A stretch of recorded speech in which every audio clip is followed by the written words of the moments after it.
지금 계속해서 입다와 관련된 말씀들을 우리가 살피고 있습니다. 지금까지 배웠던 내용들, 핵심적인 내용들을 정리하면 이렇습니다.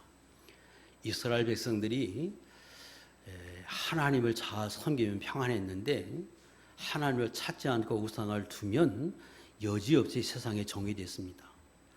그때 하나님 앞에 기도하면 하나님께서 구원자를 세워서 그들을 건져 주셨는데 입다 때부터는 이스라엘이 부르짖고 우상을 다 제거하고 하나님을 바라봄에도 불구하고 하나님이 단호하게 그들의 기도를 거절하셨습니다. 그것은 그들이 알지 못했지만 그들은 사람을 왕으로 섬기고 삼고 자신이 왕이 되어서 사는 삶을 살았기 때문에 하나님께서 그들의 기도를 듣지 않으셨습니다. 그런데 그들은 이 사실을 인지하지 못했고 오늘 우리들에게도 그럴 수 있다. 그래서 하나님을 잘 섬기고 우리가 하나님을 사랑하지만 그래서 기도도 하지만 내 생활 속에서 내가 왕이 되고 사람을 왕으로 사는 사람은 하나님의 기도를 듣지 않을 수 있다고 하는 걸 깨달아서 그게 뭘 의미하는지 우리가 잘 알아야 된다. 지난 시간에 그 말씀을 좀 간략하게 드렸습니다. 자, 오늘은 하나님을 왕으로 섬기는 게 뭘 의미하는지, 또 내가 왕이 되어서 사는 것이 그것이 어떤 결과를 얻는지 말씀을 드렸지만 이게 너무 중요해서 어찌 보면 성경의 과거의 이스라엘 역사 속을 훑어보면 이것이 그들을 평안하게 하고 고통스럽게 했던 것의 핵심이 거기 있었습니다. 그래서 조금 더 자세하게 이 부분을 조금 더 살피면서 오늘 하나님 앞에서 확실하게 내게 적용해서 살피도록 그런 시간을 가졌으면 좋겠습니다. 더불어서 입다에 관해서 오늘 마지막인데 이후의 삶에 여러 가지 사건이 있는데 그 사건들을 자세히 하진 않겠습니다. 대략적인 말씀을 드리면서 그 입다가 뭘 잘못했는지, 그러므로 어떤 결과가 있었는지, 뭘 잘했는지, 어떤 결과를 가져다 줬는지, 또 입다 이후에 사사가 세워질 때 이스라엘이 어떻게 세웠는지, 그 결과가 어떤지 이런 부분들을 하나님을 왕으로 섬기는 사람의 삶이 얼마나 복된 것인지를 이 전반적인 내용을 통해서 다시 한번 살피고 정리하는 시간으로 그렇게 가지려고 합니다. 자, 이스라엘 백성이 예수 믿는 성도가 하나님을 왕으로 섬겨야 하고 섬긴다 하는 의미는 완전히 하나님 앞에서 하나님의 말씀과 인도를 따라서 온전히 순종해 드리는 삶을 말합니다. 다시 말하면 예전에 왕을 섬긴다고 할 때 왕은 절대적인 권력을 갖지요. 그리고 왕 앞에서는 절대적으로 순종 외에 다른 방법은 없었습니다. 하나님을 왕으로 섬겨야 하고 왕으로 삼아라 하는 말은 그 하나님의 인도를 완전히 따라서 순종하며 살라는 거예요. 하나님의 인도가 뭐냐? 말씀이죠. 또 하나님의 인도가 성령으로 우리 안에 들어서 우리로 깨닫게 하는 것. 일반적으로 말할 때 양심이라고 말하지만 예수 믿는 사람 안에 성령이 계시고 그 성령이 작동을 해서 우리에게 양심을 밝게 주기 때문에 선한 양심이라 우리는 그렇게 불러요. 그 양심에 따라서 사는 거고, 그리고 특별히 성령으로 우리를 인도하시고 여러 가지 환경과 여건 속에서도 깨닫게 하실 때 그 깨닫게 하신 말씀대로 살라는 거예요. 이게 하나님을 왕으로 인정하고 사는 사람의 삶입니다. 자, 구약에는 이스라엘 백성 서민이었죠. 하나님의 백성이었어요. 그래서 구약의 이스라엘은 철저하게 하나님이 왕이었고 하나님의 말씀에 하나님의 인도하심에 절대적으로 순종하며 살았어요. 그랬더니 우리가 아는 것처럼 이스라엘의 역사 속에서 과거 이스라엘에게 주신 하나님의 은혜는 논할 필요가 없을 만큼 놀라운 것이었어요. 그 이스라엘 백성들이 애굽에 살다가 하나님이 그들을 선택하고 부르십니다. 어떻게 그들을 부르시고 인도하셨느냐? 지도자 모세라고 하는 사람을 통해서 하나님이 그들을 다스리고 그들은 그 모세를 통해서 하나님의 인도를 받았습니다. 지금은 성령으로 우리에게 주어서 우리가 하나님의 뜻을 깨닫지만 구약에는 하나님이 세운 지도자들 외에 선지자, 왕, 제사장 그 사람들 외에는 하나님의 인도를 받을 방법이 없었어요. 특별히 하나님 역사는 할 수 있지만 또 하셨지만 일반적으로는 하나님의 인도를 받고 그 하나님의 인도를 따라 순종한다고 하는 말은 지도자의 말을 듣고 순종하는 것을 가리켰어요. 그래서 구약에 모세가 애굽에서 나와서 40년 광야 생활하고 가나안에 들어가기까지 인도하지요. 그리고 그때의 이스라엘 백성은 철저하게 모세에게 순종하고 삽니다. 이게 하나님 앞에 순종하고 사는 사람이고 하나님을 왕으로 인정하는 사람의 삶이었어요. 그랬더니 우리가 아는 것처럼 하나님의 이스라엘의 어려움도 있지만 평탄하게 하고 그리고 그들을 마침내 약속의 땅으로 들어가게 하시죠. 이후에 하나님의 지도자를 또 세웠는데 그게 누구냐? 모세 다음에 여호수아를 세웠어요. 그 여호수아를 통해서 가나안 땅을 점령하게 합니다. 그리고 여호수아가 죽었어요. 그리고 시작된 게 사사시대잖아요. 그 사사시대는 어떻게 했느냐? 하나님이 사사들을 세워서 예전에 모세를 통해서 인도하신 것처럼 여호수아를 통해서 인도하신 것처럼 하나님 그렇게 역사하셨어요. 그 처음에 세운 게 온니엘, 그 다음에 에후, 드보라, 그리고 기드온까지 하나님이 이렇게 인도하실 때 그들은 그 하나님의 인도를 그 사사를 통해서 받을 때 철저하게 순종하며 살았다는 거예요. 예, 그때는 하나님이 그렇게 역사하셨으니까. 그랬더니 그 결과가 띄우세요. 이런 결과를 얻어요. 사무엘상 사사기 3장 11절 그 땅이 평온한 지 40년에 그나스의 아들 온니엘이 죽었다. 40년 동안 평안해요. 평온했다는 말 속엔 다 들어가 있는 거예요. 하나님이 그들의 외적으로부터 지켜주시고 또 부족함이 없이 살게 하시고 평탄하게 또 형통하게 살게 하셨다는 거예요. 40년 동안. 또 3장 30절 에후와 삼가 시대들을 말합니다. 그날에 모압이 이스라엘 소아에 굴복하여 그 땅이 80년 동안 평온하였다. 삼갈과 에후 두 사람을 묶어서 80년이요. 한 사람이 40년이죠. 평균. 평온했다. 똑같은 말 쓰죠. 하나님이 그들을 다스렸어요. 왜? 하나님 앞에 순종하니까. 하나님이 다스리니까 하나님의 백성으로서의 그 영광을 누리도록 하나님 축복하셨어요. 또 드보라 5장 31절 그 땅에 40년 동안 평온하였다. 드보라 때도 똑같은 평온을 써요. 기드온 8장 26절 미디안이 이스라엘 자손 앞에 복종하여 다시는 그 머리를 들지 못하였으므로 기드온이 사는 40년 동안 그 땅에 평온하였다. 똑같은 표현을 쓰지요. 뭘 말하느냐? 하나님의 다스림을 받기만 하면 이렇게 살게 하신다는 거예요. 40이라는 수가 의미가 있어요. 저는 그렇게 해석하고 싶어요. 인간의 이 땅의 삶이 다 펼쳐놓고 보면 고난의 생활이에요. 40이라는 수가 고난의 수잖아요. 누구누구를 할 것 없어요. 사실은 다 고난을 겪으며 살아요. 그런데 그 고난을 겪는 40년을 하나님이 책임져 주셨다는 거예요. 그래서 평탄하고 형통하게 사게 하셨다는 거예요. 그래서 다 40년이라고 하는 세월 동안 하나님이 특별히 그 이스라엘을 샘플로 만들어서 살게 하고 성경에 기록한 거예요. 여러분 인생이 사는 날 동안 평탄하고 형통하고 싶습니까? 하나님의 다스림을 받으세요. 하나님의 다스림만 받으면 다 이렇게 돼요. 이게 하나님의 말씀하는 성경의 기록입니다. 그런데 인간이 이렇게 계속 살면 얼마나 좋아요.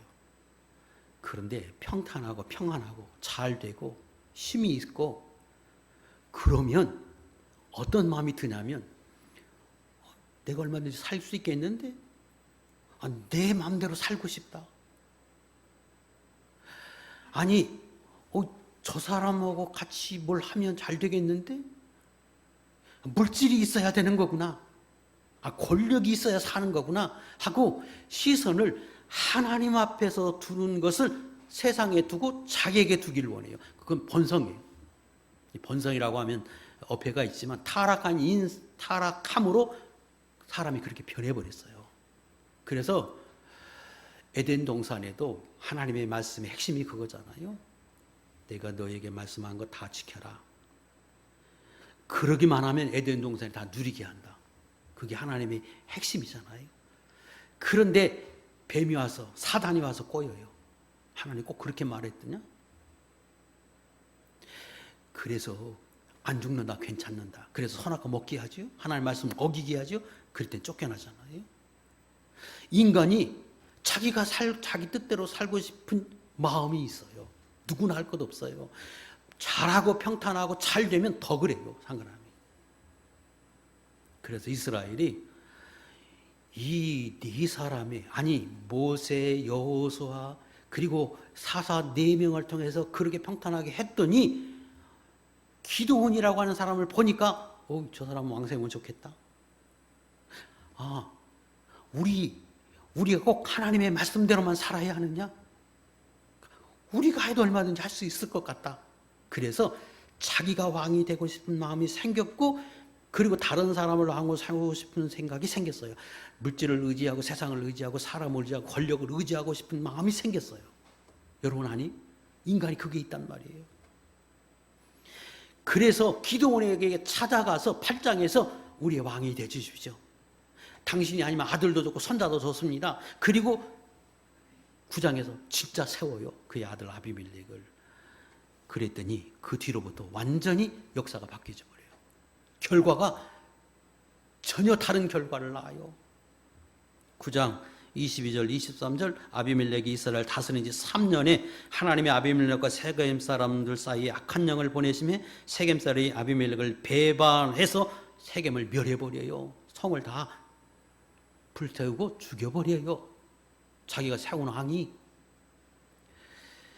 그리고 아비멜렉은 한 여인이 맷돌 윗짝을 아비멜렉의 머리 위에 내려 던져 그의 두개골을 깨뜨려서 죽어요.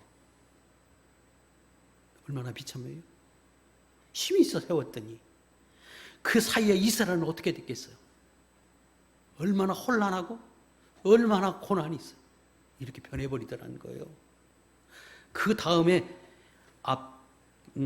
또 사사를 돌라 세우고 야일을 세웠는데 제가 잠깐 그 앞에서 설명을 드렸어요. 그들은 22년, 23년이 사사가 있는데 결과가 어떠냐? 기록이 없어요. 평온했다는 말이 없어요. 그냥 죽었다. 기록이 전혀 달라요.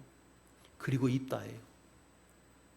입다의 기록, 오늘 본문엔 12장 7절 입다가 이스라엘 사사가 된 지 6년 만에 죽어 장사돼요. 그리고 이후에 여전히 그들이 사람의 외모를 보고 재력을 보고 지식을 보고 사람을 판단해서 왕으로 세워요. 하나님이 아니고 똑같은 결과를 낳아요. 자, 그건 찾았겠어요. 성경을 피세요. 12장 8절 12장 8절 성경을 다 피세요. 그 뒤를 이어 베들레헴의 입산이 이스라엘의 사사가 됐어요. 그런데 그의 아들이 30명이고 딸이 30명이에요. 그리고 딸을 시집 보낼 때는 밖으로 외국에 보내고, 그리고 아들을 장가 보낼 때는 외국에서 딸을 데려왔어요. 뭘 말합니까? 지금 이 입산이라고 하는 사람의 가치관은 어떻게 하든지 세력을 넓히는 사람이요. 그래서 하나님이 이방 민족과 결혼하지 말라고 하는 율법을 어겨가면서 외국과 사돈 맺고 잘 되는 사람과 사돈을 맺어서 어떻게 하든지 자기 실력을 쌓고, 그리고 힘을 키우는 데에 전심전력을 다한 사람이요. 자식도 얼마나 많이 뒀어요 지금. 그러니까 이스라엘 사람들이 볼 때 대단한 권력을 지녔어요. 힘이 있어요. 그러니까 사사 세웠어요. 여전히 그런 논리로 살아가는 거예요. 그랬더니 그가 7년 하고 죽어요. 성경 기록은 전부 다 그 기록 외에는 없어요. 그가 무슨 하나님 앞에 선한 일을 하고 이게 없어요. 천국에 가면 몇 년 살았다가 죽었다. 이 기록밖에 없는 거예요. 그 다음 입산이 죽고 11절 엘론이 됐는데 10년 해요. 그 사람도 아무 기록이 없어요. 같은 원리예요. 13절 그 다음에 압돈이에요. 그가 사사가 됐어요. 그에게 아들 40명, 손자가 30명이요. 똑같은 분류의 사람이지요. 그래서 이런 사람이니까 권력에 힘이 있고 세웠더니 타락해가지고 지난번에 야엘과 같이 그의 모든 자식들을 어렸을 때부터 사치하게 만들어서 낙이 타게 만들고 홀이 고생하게 만들어요. 이렇게 돼서 여전히 깨닫지 못하고 하나님을 왕으로 섬기는 게 아니라 인간이 왕이 돼서 살았어요. 그랬더니 결과가 이전하고는 전혀 다른 결과를 하나님이 맺게 하십니다. 자, 그게 언제까지 지속되느냐? 사사가 쭉 이어지고 맨 뒤에 사사라고 말하기도 하고 사사가 아니라고 말하게 하는 사람이 누구냐? 사무엘이에요. 사무엘에 등장하기까지 350년 동안 어둠의 시대가 돼요. 누구부터? 기드온 이후로부터. 왜? 인간이 주인이 되고 인간이 왕이 되고 난 이후부터 완전히 이스라엘 역사가 바뀌어버려요. 그의 삶이 전혀 다른 결과를 낳아요. 그래서 하나님이 그들에게 복을 주시고 은혜를 주시기 위해서 하나님이 어떻게 역사하셨느냐? 사무엘이라고 하는 사람은 어렸을 때부터 태어나자마자 젖되고 난 뒤에 성전에서 키워요, 하나님이. 그래서 그는 철저히 하나님을 주인으로 섬기는 사람으로 키우고 그 사람을 통해서 이스라엘을 다스리게 해요. 7장, 사무엘상 7장 6절, 15절, 17절에 우리가 여러 번 찾았는데 계속해서 하나님이 강조하는 말씀이 있어요. 사무엘이 사는 날 동안 이스라엘을 다스렸다. 이스라엘이 사무엘 사는 날 동안 사무엘의 다스림을 받았다. 이 말을 강조해요. 이게 무슨 말씀이에요? 당시에 하나님이 다스리는 방법은 하나님의 사람들을 통해서 다스렸어요. 지금처럼 성령이 우리에게 임할 때가 아니기 때문에. 그래서 그 하나님의 다스림을 그들이 받았다는 말은 하나님의 다스림을 받았다는 거예요. 그 하나님의 다스림을 받았더니 그 결과가 13절에 여호와의 손이 사무엘이 사는 날 동안에 블레셋 사람을 막으심에. 이전 지금 네 사사의 삶과 같은 결과를 얻지요. 하나님이 이렇게 되도록 끊임없이 역사하고 끊임없이 인도해서 마침내 이스라엘 백성들이 그의 왕이 하나님인 것을 알게 하고 하나님이 왕이 되도록 만드시고 그리고 그들에게 주시고자 하는 은혜를 과거에 주셨던 은혜를 다시금 회복시켜 주었어요. 그리고 성경이 기록해요. 그 역사를 통해서 우리가 뭘 깨달아야 돼요? 하나님을 왕으로 섬기면 복을 받는구나. 그러나 하나님을 왕으로 섬기지 않는 인생은 이거 그렇지 않구나. 이걸 깨달으라는 거예요. 그런데 이후에 그러면 어떻느냐? 이후에 어떻게 해야 되겠어요? 하나님을 왕으로 섬기는 생활을 해야 하는데 이스라엘 백성들이 사무엘이 죽기 전에 그 잠시 하나님이 그에게 평탄을 주었더니 또다시 하나님 앞에 가서 말해요. 뭐라고 말하느냐? 사무엘상 8장 우리가 지난번에 찾은 것처럼 하나님 우리가 왕 세우기를 원합니다. 세상 나라처럼 우리가 왕 세우기 원합니다. 사무엘의 자식은 타락해서 사무엘과 다릅니다. 그냥 하나님 말씀하잖아요. 사무엘아 너를 버림이 아니라 나를 버린 것이다. 그들이 나를 왕 삼는 걸 버린 것이다. 그리고 9장 10장에 실제로 사울을 왕으로 세워요. 그리고 왕 세우고 난 뒤에 하나님이 사무엘을 통해서 이렇게 경고하세요. 12장 13절로 15절인데 제가 먼저 조금 읽고 뒤에 여러분 읽으시기 바랍니다. 이제 너희가 구한 왕, 너희가 택한 왕을 보라. 여호와께서 너희 위에 왕을 세우셨느니라.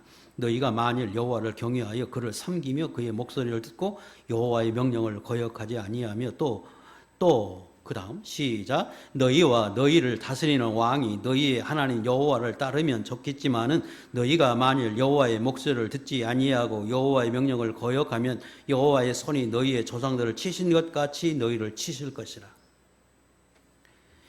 인간이 이스라엘 역사 속에서 살펴본 것처럼 조금만 좋아지면, 조금만 힘이 생기면, 능력이 생기면, 학식을 얻으면, 물질을 얻으면 자기가 주인 되고 싶어 한다고. 그리고 자기가 주인 돼서 살면 여지없이 하나님이 그 부분에 손을 놓으셔요. 그럼 어때? 삶이 달라진다는 거예요. 그래서 경고하세요. 너희가 주인이 돼서 살면, 너희가 사람을 주인으로 삼고 살면, 내가 내 뜻대로 살고 싶다고 해서 그렇게 살면, 내가 하나님의 뜻대로 살면 그건 좋은 거고 거기에 맞춰서 하나님이 역사해 주겠지만, 그러지 않게 행동한 거에 대해서는 나 책임한다. 내가 너의 행위에 따라서 징벌하겠다. 이게 하나님 말씀이에요. 똑같은 거예요. 오늘날에는 세상 왕이 있어요. 그리고 여러분이 내가 얼마든지 왕 노릇할 수 있어요. 그리고 하나님이 내게 예전에 선지자를 통해서 지도자를 통해서 말씀한 것처럼 신약에는 성령을 우리에게 주어서 우리에게 말씀하세요. 성경을 우리에게 주어서 말씀하세요. 선한 양심을 통해서 우리에게 과거에 이스라엘 백성들이 선지자를 통해서 왕을 통해서 제사장을 통해서 말씀한 것처럼 오늘 우리에게 말씀해 주세요. 그리고 내가 선정해요. 선택해요. 내가 왕이 될 수도 있어요. 내 마음대로 살면 왕이요. 하나님의 뜻과 인도를 알매도 불구하고 내 뜻대로 내가 살면 그게 내가 왕이요. 사람을 의지해서 사람의 말을 따르면 그게 사람을 왕 세우는 거예요. 그러나 그 하나님의 말씀하고 하나님 깨닫게 하시고 하나님이 우리에게 증거하는 그대로 살면 하나님을 왕으로 섬기는 삶이요. 그 말씀하시는 거예요. 결과는 전혀 다른 것이다. 하나님의 말씀한 대로 따르면 책임도 하나님이 지셔요. 책임을 하나님이 지신다고. 그런데 그 어떤 중요한 결정을 할 때 내가 주인 돼서 살면 그 부분에 대해서는 내가 책임이다. 그래서 잘하면 내가 복을 주구만. 내가 잘못한 거에 관해서는 또 내가 책하겠다. 심판한다. 상벌을 하겠다. 이게 하나님 말씀이에요.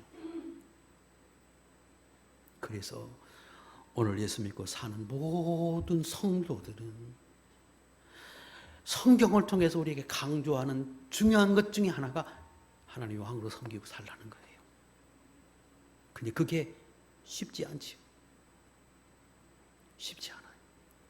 왜? 하나님을 믿지 않으니까. 믿어도 교회는 나가지만 내 마음대로 살고 싶은 마음이 되게 있으니까. 그렇게 살면 불행인 것 같고 고난인 것 같고 그래서 그걸 거절해요. 왜? 그렇게 하나님이 훈련하기 위해서 연단할 뿐이에요. 사실은 그렇게 살기만 해보세요. 그렇게 사는 것 살 때 복을 주시고 그렇지 않으면 어려움이 있다고 하는 것을 그 사람들마다 훈련해서 깨닫게 하기 위해서 그의 삶이 고난인 것 같지만 그걸 깨달아서 그렇게 살 때까지가 그런 거예요. 왜? 저도 목사가 됐지만 그렇게 사는 것이 과거로부터 살아 아니에요. 많은 고난을 통해서 그렇게 살지 못할 때 하나님 앞에서 고난을 겪고 그렇게 살 때 은혜를 주시고 이걸 반복하면서 내가 그렇게 살아야 되겠다고 결심해서 산 거예요. 그래서 그 과거 그 인생을 보면서 두려워할 필요 없어요. 여러분이 지금부터 그렇게 살면 여러분의 인생은 하나님이 책임지셔요. 굉장히 중요한 거예요. 그래서 또 반복하고 또 반복해서 오늘 설교하는 거예요. 왜? 성경을 펼쳐놓고 보니까 이게 너무너무 중요한 거거든요. 역사 속에서 아주 중요한 일이에요. 여러분 인생 속에서 나는 부족하지만 하나님을 주인 삼아서 하나님 뜻대로 살아보자. 이렇게 결심하는 순간 여러분 인생이 바뀌어요. 주인이 바뀌어요. 책임을 하나님이 지셔요. 그런데 내가 예수는 다 믿지만 내가 내 마음대로 하나님 말씀대로 어떻게 다 사느냐. 내 뜻으로도 살고 재밌게 살아보자. 그런 순간 여러분 인생이 바뀌어요. 이걸 하셔야 돼요. 이걸 하셔야 돼요. 그래서 사울어성하지 말고 여러분의 인생의 주인이 하나님이 되도록 만들어야 돼요. 내가 완전하지 않지만 하나님, 그렇게 살고 싶습니다. 하나님이 내 주인이십니다. 하나님만이 나의 왕이십니다. 내가 그렇게 살고 싶습니다. 그렇게 살게 해주십시오. 왜? 그 삶의 결과를 내가 성경을 통해서 배웠고 내가 깨달았습니다. 여러분의 삶에서 깨닫지 않고 여러분은 성경에서 깨달아서 그렇게 살기를 주의 이름으로 축복합니다. 그렇게 안 해요? 그렇게 살고 싶지 않아요? 여러분의 삶은 지식으로 깨달아서 삶으로 터득하지 않고 지식으로 깨달아 그렇게 결심하고 살아서 여러분의 인생은 평탄하고 형통한 인생이 될 수 있기를 주의 이름으로 축복합니다. 굉장한 거예요.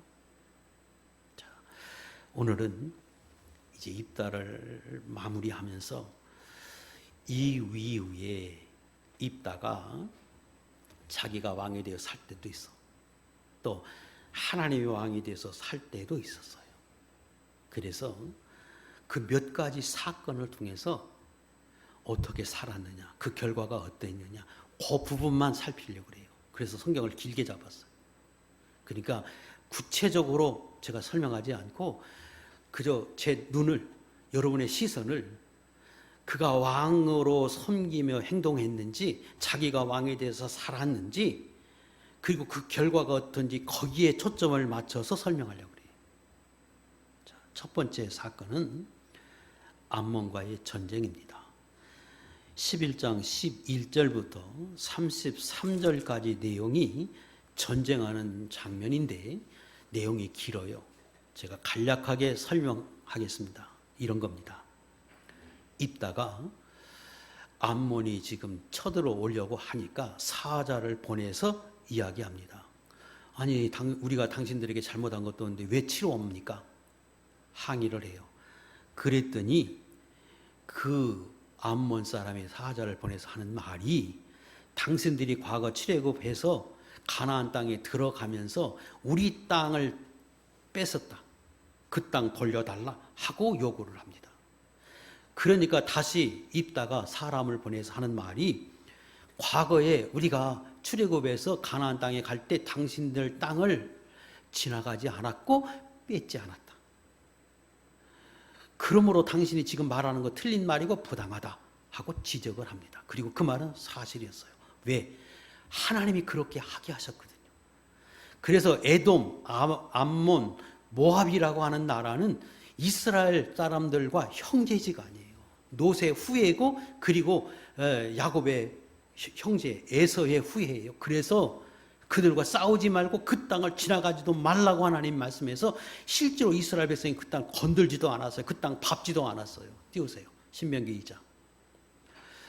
암몬 족속에게 가까이 이르거든 그들을 괴롭히지 말고 그들과 다투지도 말라. 암몬 족속의 땅은 내가 내게 기업으로 주지 아니하리니 이는 내가 그것을 롯 자손에게 기업으로 주었습니다. 가지도 말라. 그래서 실제로 그들이 지금 미아리하는 건 거짓말이에요. 그래서 다시 입다가 사람을 보내서 말해요. 그거 거짓말이다. 그리고 설령 뺏었다고 하면 지금까지 300년 동안 아무 말 없고 살다가 왜 지금 와서 말하느냐. 부당하다. 하고 말해요. 그리고 이 일에 대해서 우리가 당신에게 잘못 안겼고 당신들이 지금 옳지 못하다 쳐들어오는 거, 하나님이 이 문제에 개입하기를 원하고 하나님이 처리해 주시기를 원한다 하고 입다가 그들에게 27절, 28절에 말했더니 그들이 안 들어요. 자, 이게 지금 전쟁을 하려고 할 때 입다가 취한 행동이에요. 근데 이게 성경에서 하나님이 말씀하시는 대로 한 것이라는 거예요. 입다가 힘이 있다고 그냥 무작정 전쟁한 게 아니고 상대방에게 다 설득하고 말하고 그리고 잘잘못을 이야기하고 다 했는데 상대방이 그 말을 안 듣고 쳐들어와서 치려고 하니까 그때 전쟁을 해요. 성경적이었어요. 왜 성경적이냐? 성경은 이렇게 말하거든요. 신명기 20장 10절과 12절 내가 어떤 성읍으로 나아가서 치료할 때에는 그 성읍에 먼저 화평을 선언하라. 그 성읍이 만일 화평하기로 화답하고 너를 향하여 성문을 열거든 그 모든 주민들에게 내게 조공을 바치고 너를 섬기게 할 것이요 만일 대적하여 싸우려 하거든 너는 그 성을 에워쌀 것이며 쳐라. 이게 성경이에요. 근데 입다가 그 성경대로 했어요. 자, 성경을 보세요. 11장 28절부터 눈으로 다 보세요. 암몬 자손의 왕이 입다가 사람을 보내 말한 것을 듣지 않았어요. 듣지 않고 싸우려고 왔단 말이에요. 그러니까 29절 이에 그러자 그때에 하나님께서 하나님의 영을 입다에게 부어주셨어요. 뭘 말해요? 입다가 그 전쟁을 할 때에도 하나님이 말씀하시는 대로 했더니 하나님의 영이 그에게 임했다. 그리고 32절 이기게 하셨다. 이게 성경이에요. 자, 입다가 참 큰 용사이지만 불량자였어요. 그러나 뿌리는 이스라엘 사람이잖아요.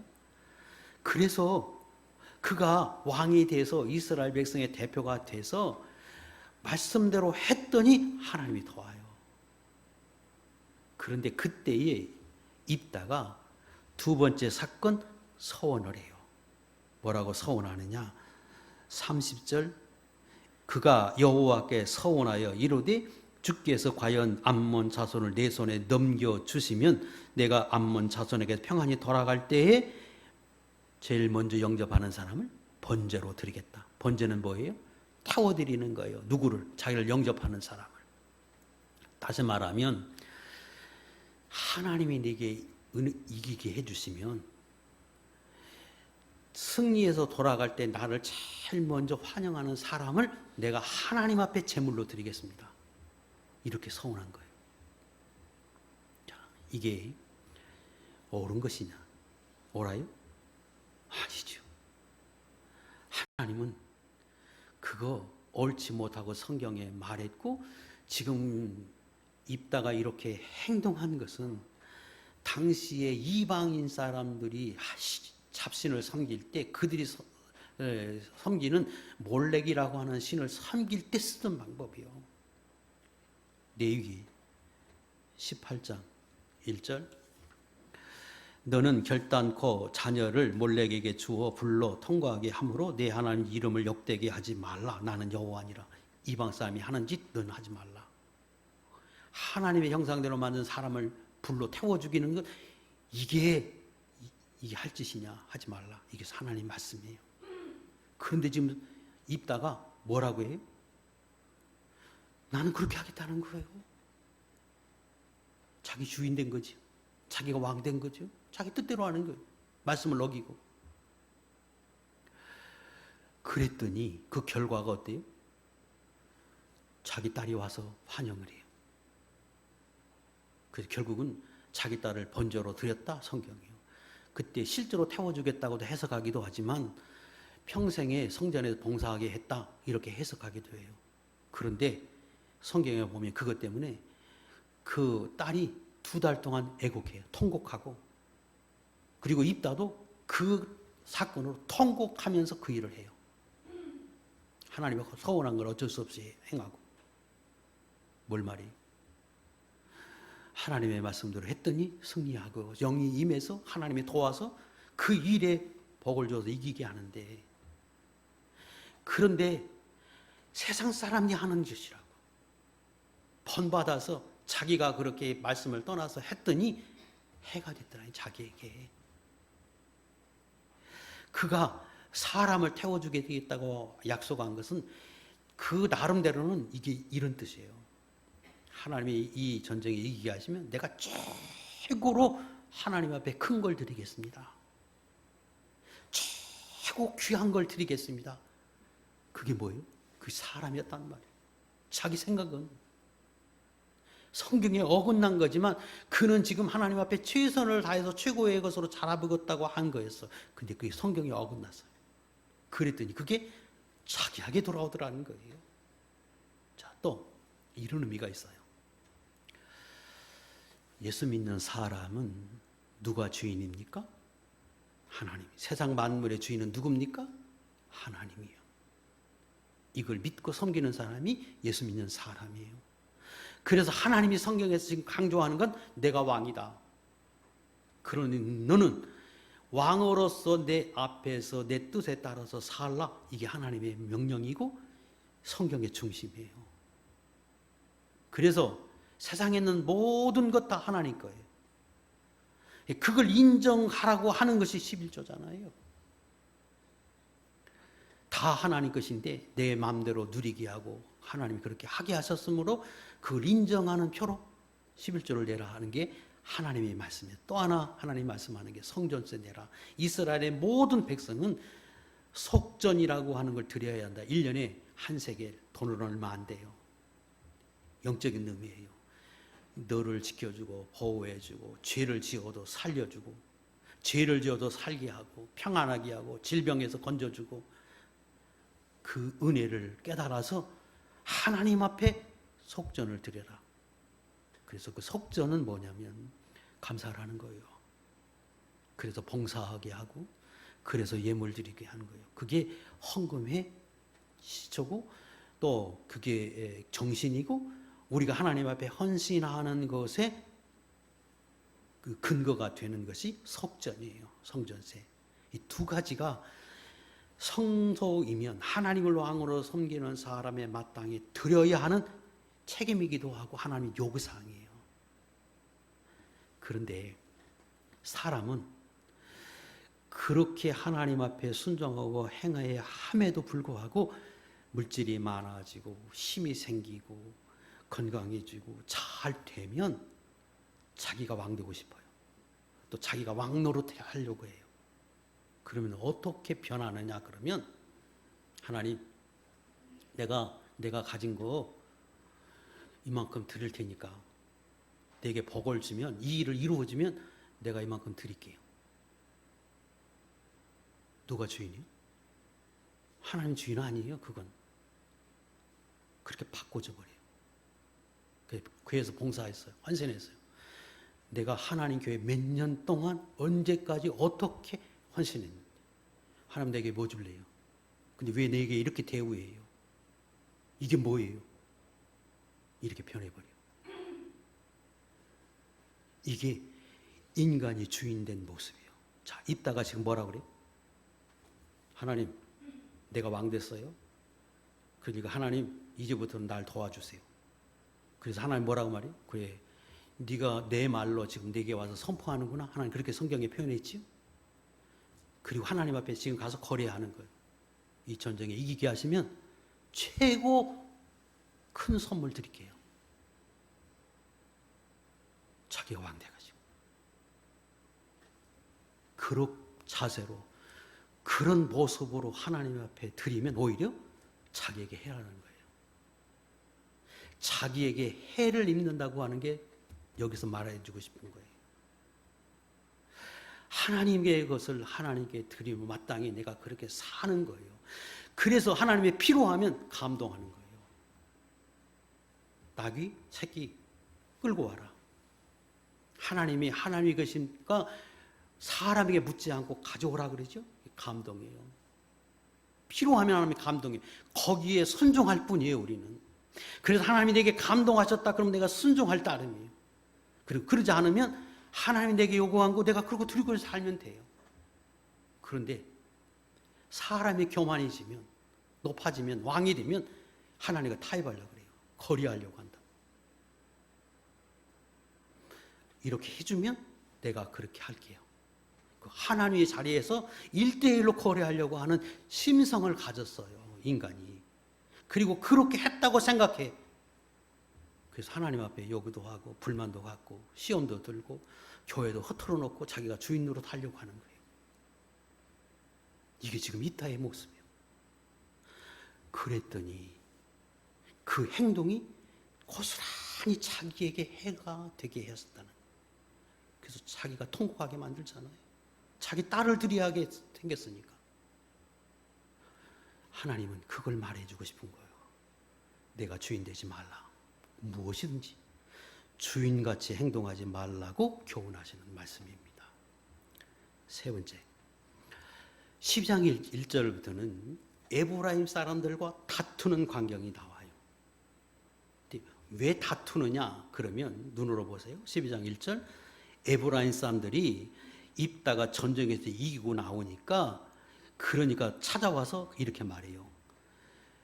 입다에게 이르되 내가 암몬 자손과 싸우러 건너갈 때 어찌하여 우리를 불러 너와 함께 가게 하지 아니하였느냐? 우리가 반드시 너와 내 집을 불사르리라 하니 입다가 그들에게 이르되 나와 내 백성이 암몬 자손과 크게 싸울 때에 내가 너희를 부르러 너희가 나를 그들의 손에서 구원하지 아니했다.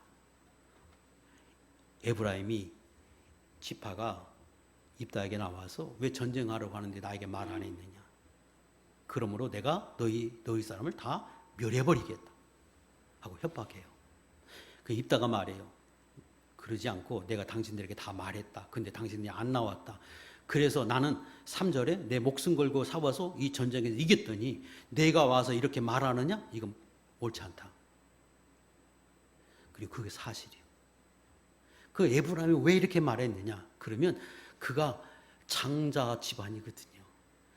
이스라엘 12지파의 장자가 요셉이고 요셉의 장자가 차자인 에브라임이 하나님의 복을 받아서 장자가 됐어요. 그러니까 이스라엘의 장자가 자기인데 자기가 지금 높아지고 제일 대접을 받아야 하는데 갑자기 입다가 전쟁에 이기고 나니까 입다가 높아지니까 시기가 나서 질투가 나서 그리고 자기 지위가 흔들리고 하니까 아주 질투심이 와서 지금 이렇게 말하는 거예요. 근데 이게 이전에만 이거 여기만 그런 게 아니라 8장에도 기드온에게도 똑같이 행동해요. 실제 전쟁에는 안 나가. 근데 전쟁에 이기고 오면 와서 자기가 왕이라고 자기가 대접해달라고 이렇게 트집을 잡았어요. 그때 입다가 어때요?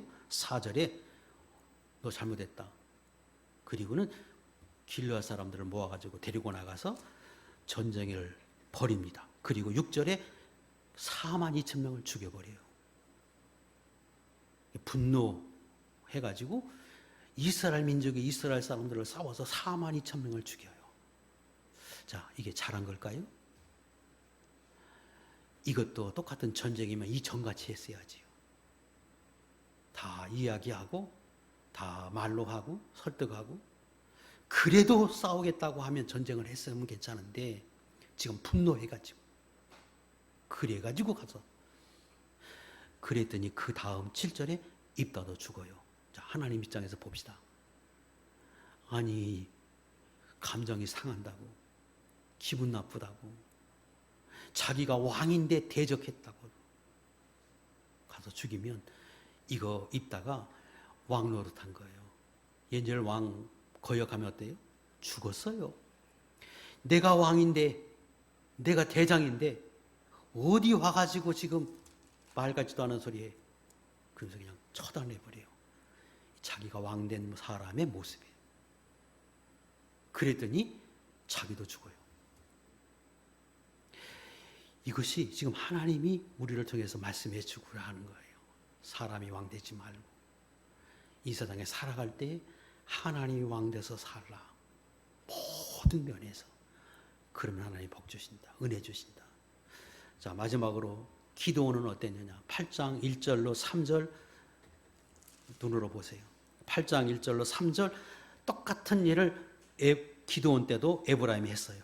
에브라임 사람들이 기드온에게 이르되 내가 미디안과 싸우러 갈 때 우리를 부르지 아니하였으니 우리가 이같이 대접하면 어찌 됨이냐 하고 그와 크게 다투는지라. 기드온이 그들에게 이르되 내가 이제 행한 일이 너희가 한 것에 비교되겠느냐. 에브라임의 끝물 포도가 아비에셀의 만물 포도보다 낫지 아니하냐. 하나님이 미디안의 방백 오렙과 세heb을 너희 손에 넘겨줬으니 내가 한 일이 어찌 능히 너희의 한 것에 비교되겠느냐 아니라. 기드온이 이 말을 하매 그때 그들의 노여움이 풀리니라.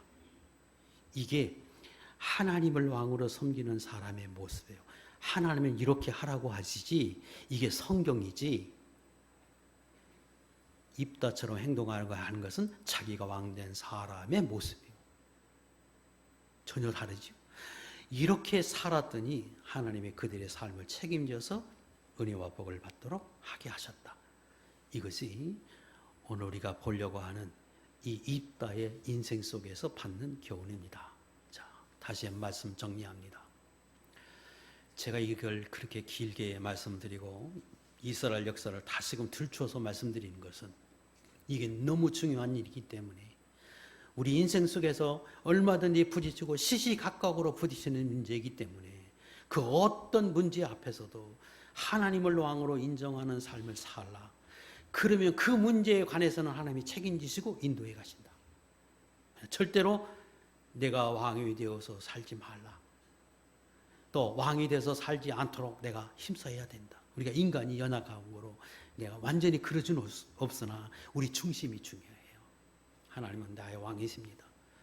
하나님 내가 왕으로 섬기고 나는 종으로 살기 원합니다. 나는 청지기로서 하나님 앞에 그렇게 살기 원합니다.